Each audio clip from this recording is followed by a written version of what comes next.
Hey, how are you doing? It's been a while since my last installment. I'm on my blog. Actually, it's been like 5 months. And I was planning on doing every couple weeks. That didn't happen. And a big part of that is because of the shame and condemnation I felt.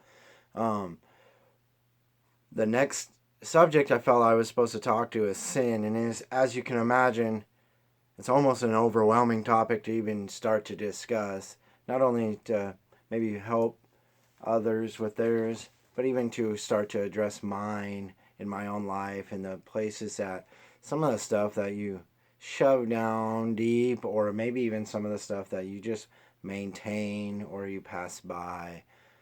So it's been quite difficult for me. It's also been a fun journey for me as I've been able to dive in and continue to learn what it is to experience God's grace, to learn how to give those things, how to love like I was created to love.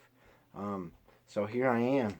I, th- I think one of the hardest parts about everything for me, it really has been as some of those things that I've been dealing for years and kind of maintain and haven't brought to light really start to surface, and then there really has been such shame that is involved with that, or this idea that before I can help others, help my friends, help or even address some of you guys, is I had to get everything together, or I had to be perfect, or I had to have it all fixed before I could even address. And that's such a lie. And I think that's a lie that the world wants to tell us so often, is for me to have an impact in your life, or for others to have an impact, that they have to have it together.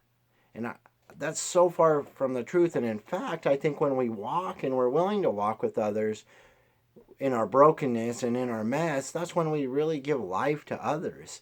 That's when we can see that I've experienced joy, I've experienced life, I've experienced um, just just that eternal gratitude, because I know that Jesus still loves me even in my mess and in my brokenness, and when I can share that with others, that's when I can breathe life and breathe love into them. Um, 2 Corinthians says in 12, 12 verse 9, it says, My grace is sufficient. But he said to me, My grace is sufficient for you, for my power is made perfect in weakness. Therefore I will boast all the more gladly of my weakness, so that the power of Christ may rest upon me.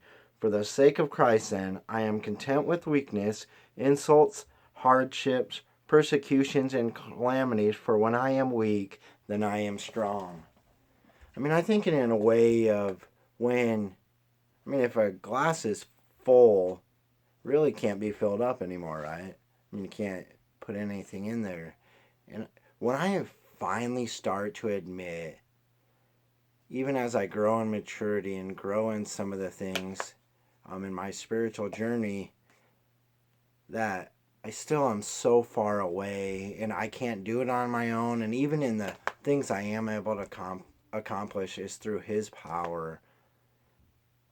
Then there is so much strength in my weakness, and it's sharing that with others and finding the joy in those things, because that's when He fills me up.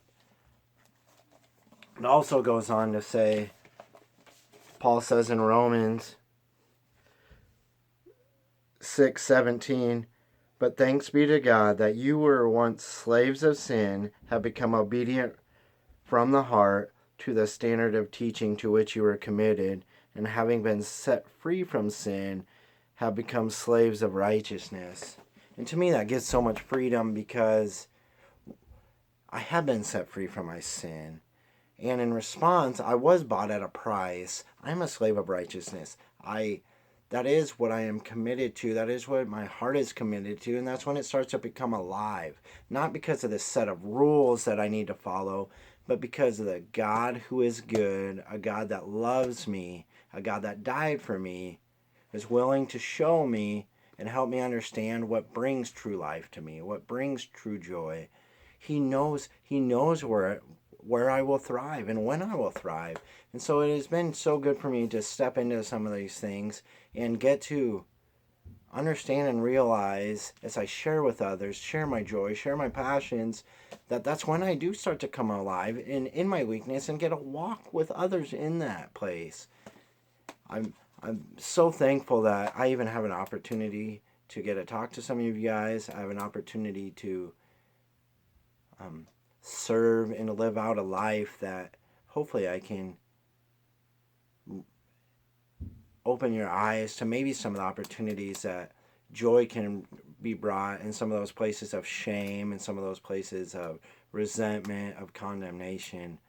I hope you have a great day. Thank you for listening. Feel free to share this. And in fact, I would love if you would. Thank you. God bless.